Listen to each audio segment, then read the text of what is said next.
Good morning and welcome back to Area 31. It's Tuesday morning and I am going to take a little flight in the Boeing 747B Continental. I have been watching some tutorials on this plane and I've learned some. Certainly don't know everything about it, but I'm going to try an ILS flight today, taking off from LAX and landing at PDX. So this is going to be on the West Coast. It's going to be, oh, there it is right there. So let's go ahead and click on that, set it as departure. So that's one way of doing it. Another way is there's a search bar which we'll use for the arrival, and you just type in KLAX or LAX or Los Angeles, and you should be able to get there, according to my understanding. As again, I am absolutely no expert on flying a plane or flight simulator whatsoever. I just enjoy learning about this stuff. So I know I want to be on runway 7R. I want to be on this one right here. So, but it's put 7R was there. I need to be 7 left. Let's go 7 left. And it's really not going to let me do that. Anyway, let's try setting it up here. 7 left. Where's 7 left? There it is. So that has...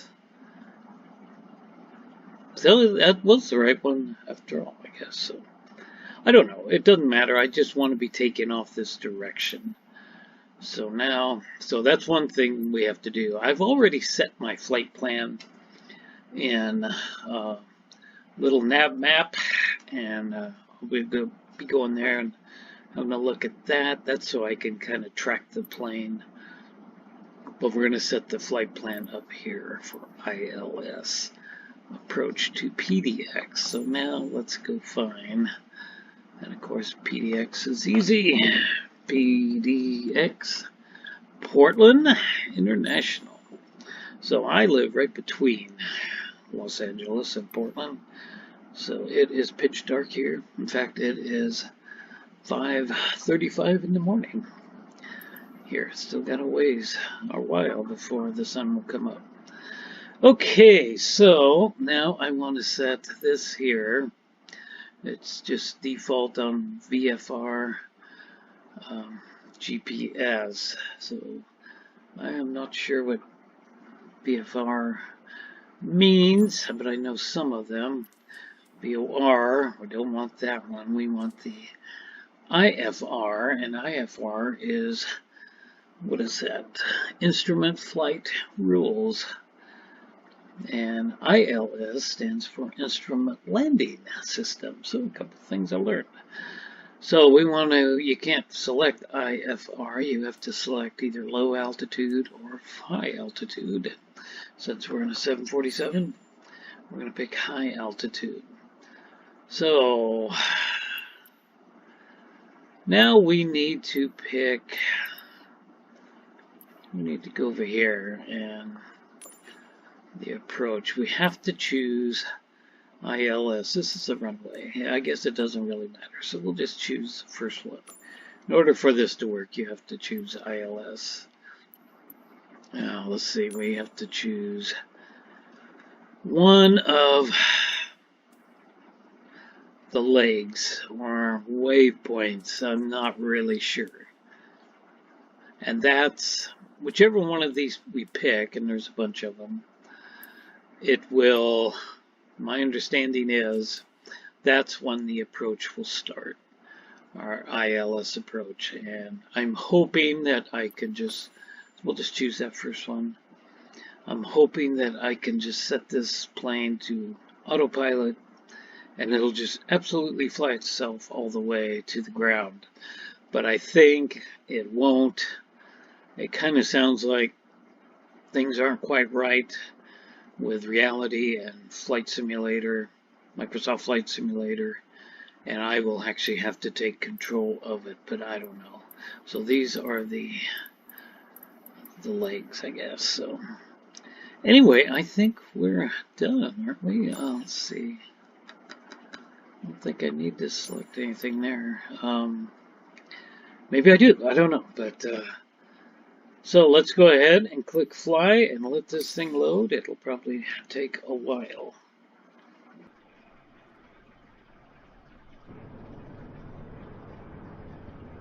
Okay, here we are.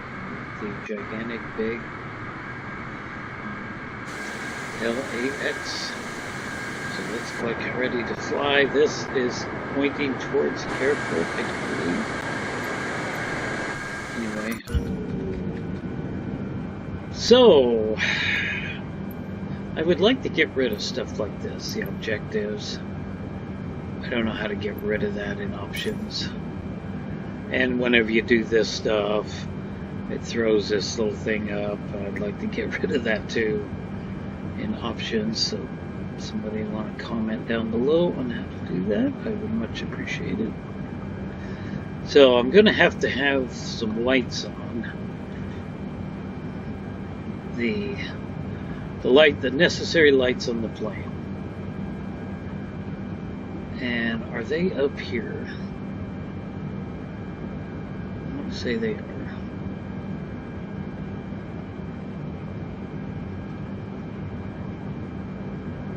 I'm not seeing them.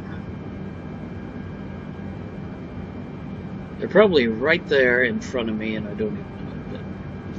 So let's not fool with that. We got plenty of time to learn much more about this airplane. I wish this thing would go away. Okay, so let's get rid of this yoke. Okay, so we need to go down here and look at this situation. And this is going to be the FMS computer type thing. So now I did navigation in the 152 and the Cessna 152 and the Cessna.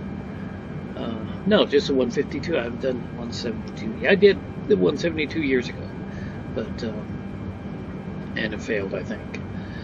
But in there, I did VOR and ILS, and I had to take frequencies and program them in. I have not yet seen where I need to do that here. So let's click on legs. So I believe I chose this one to start the ILS approach. So apparently all this stuff is not quite right. I was watching a video from a year ago, and at that time the Microsoft Flight Simulator is behind having all that stuff real. I mean, absolutely correct. So that's why I think I have to land the plane. We're going to find that out today. So anyway, what do I need to do here? I don't think I need to do anything here. The only thing I'm going to need to do is the parking brake, which is right there. We're going to just not bother that for now. So here's, of course, our landing gear we'll have to deal with, and the flaps. That's the flap over there. So, but let's go up here. And so I'm surprised that oh, I did manage to find a way to turn the radio off, and that's why I haven't heard anything from ATC, and I kind of like it that way. I haven't done any, I don't know how to talk to ATC or really understand what they're saying.